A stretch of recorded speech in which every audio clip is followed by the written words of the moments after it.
참 좋으신 하나님께서 여러분의 한날을 꼭 지켜주시고 함께 동행하시는 복된 시간들이 되어질 수 있기를 바랍니다.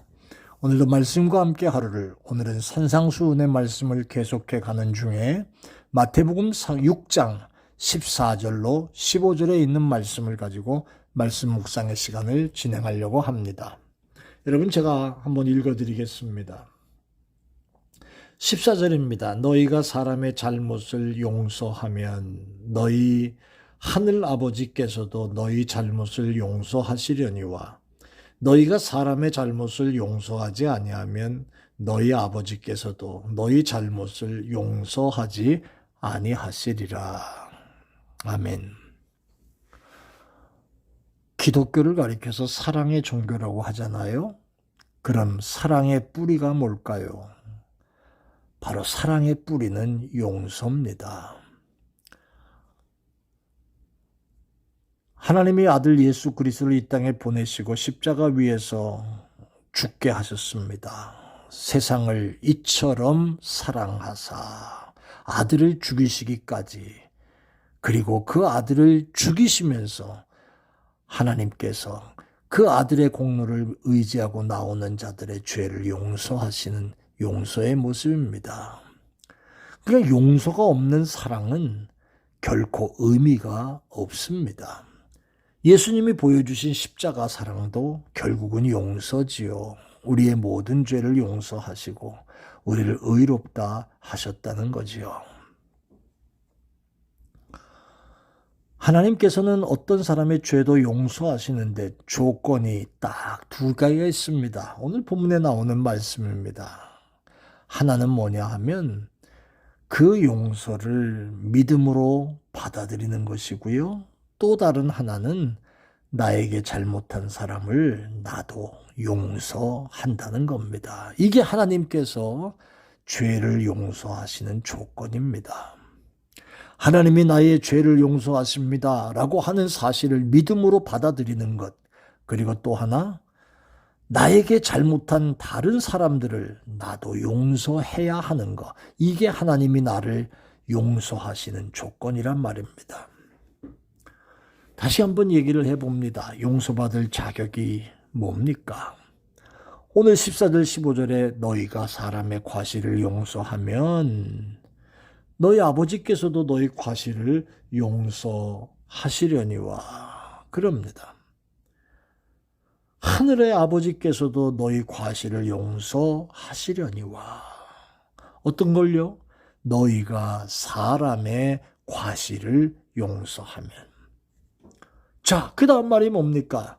용서하지 아니하면 너희 아버지께서도 너희 과실을 용서하지 않으신다. 이게 용서받을 자격이라는 거예요.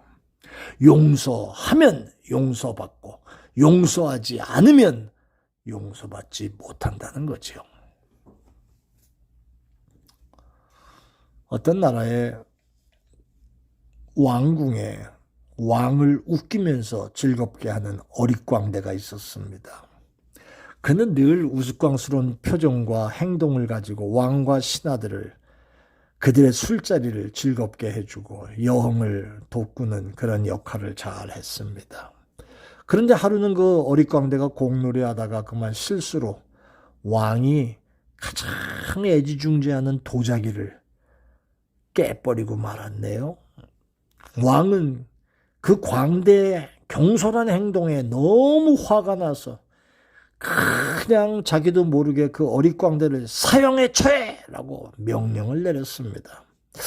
잠시 후에 왕은 자기 명령이 좀 지나쳤다는 생각이 들었습니다. 그러나 일단 왕으로 명령을 한번 내뱉었기 때문에 그 명령을 다시 한번 돌이키는 것은 왕의 권위에 어긋나는 일이라고 생각을 하고 있었죠. 그래서 왕은 곰곰이 생각하던 나머지 그를 사형에 처하기는 하지만 그래도 자기를 위해서 그렇게 웃음을 줬던 그러한 사람인데 그에게 마지막으로 한 가지 소원을 들어줌으로 죽어갈 그 마음을 위로해 주기로 왕은 결심을 했습니다. 그래서 왕이 어릿광대에게 이렇게 물었습니다. 너는 당연히 죽어야 한다. 그러나 너는 내가 어릴 때부터 나를 즐겁게 해 주었기 까닭에 그에 대한 보답으로 죽기 전에 내가 너의 마지막 소원 한 가지를 들어주겠다. 그러니까 죽을 방법을 스스로 택해서 내게 말하도록 하라. 자, 지금 해가 중천에 떴다. 해가 서산에 질 때까지 잘 생각해서 내가 죽을 방법을 하나 택해서 내게 말해주면 그대로 내가 마지막 너의 죽음의 길을 도와주마. 어릿광대는 해가 뉘어뉘어 서산으로 넘어가는 것을 초조하게 지켜보면서 생각에 잠겼습니다. 드디어 해가 서산에 지고 자취를 감췄어요. 광대는 왕 앞에 섰습니다. 왕이 그에게 물었습니다. 자, 이제 죽을 각오가 돼 있지? 그래요. 마지막 소원, 어떻게 죽을 건지 죽을 방법을 말해보라. 내가 너에게 베푸는 마지막 선처가 될 것이다. 그랬더니 어릿광대 이렇게 대답했답니다. 폐하, 저는 폐하의 은혜로 제가 죽을 가장 좋은 방법을 생각해 냈습니다. 그래? 무슨 방법이야? 예, 폐하, 저는 늙어 죽는 방법을 택하겠습니다. 여러분, 얼마나 지혜로운 대답입니까? 물론 왕은 약속한 대로 그를 웃으면서 용서해 주었답니다. 만일 그 광대가 왕에게 불평을 말한다든지 원망을 한다든지 또 살겠다고 도망을 쳐버렸다면 어떻게 됐을까요? 왕의 노여움을 사서 필시 더 큰 죽음을 면치 못했을 겁니다.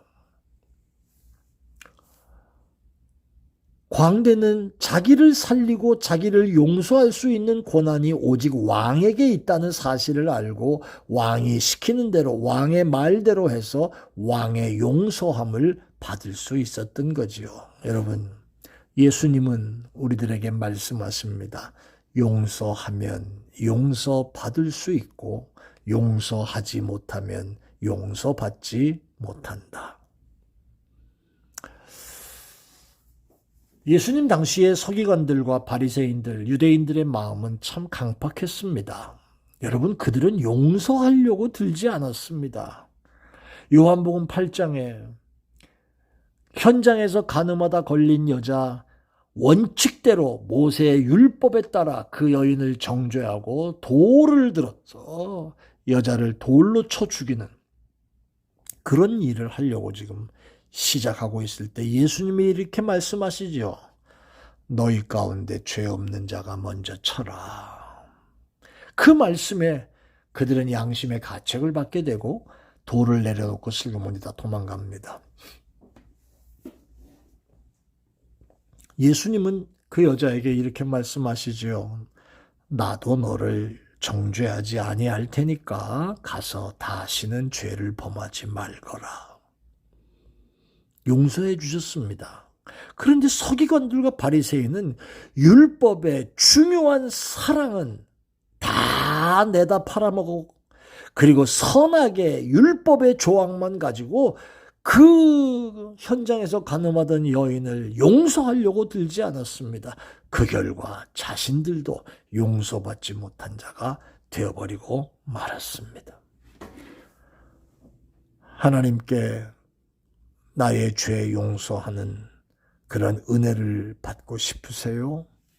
그렇다면 하나님이 나의 죄를 용서하시는 분이라는 걸 믿음으로 받고 그리고 나도 내게 잘못한 사람을 용서하는 그 모습을 가지십시오. 이게 예수님이 가르쳐 주시는 내용입니다. 예수님께서 우리의 죄를 위해 몸을 찢고 피를 흘려서 나의 죄를 사해 주셨습니다. 하나님 아버지께서 나를 용서하심 같이 나도 용서해야 합니다. 사랑하는 여러분, 남을 불쌍히 여기고 용서하는 것이 곧 나를 위한 것이라는 걸 기억하고 그것이 내 영혼이 살고 모두가 함께 살아가는 길이라는 것을 기억하는 여러분들 모두가 다 되시기를 예수 이름으로 축원합니다. 아멘. 주님, 나의 죄를 용서 안 받는 그러한 이들에만 신경 쓰는 것이 아니라 하나님의 용서는 하나님이 하시는 것이라는 걸 믿음으로 받고, 그리고 나도 나의 주변에 용서할 수 있는 사람이 될 때 하나님이 용서하시는 조건이라는 걸 배웁니다. 오늘 이 말씀을 기억하면서 용서의 은총이 우리에게 넘치게 해 주세요. 감사합니다. 예수님 이름으로 기도합니다.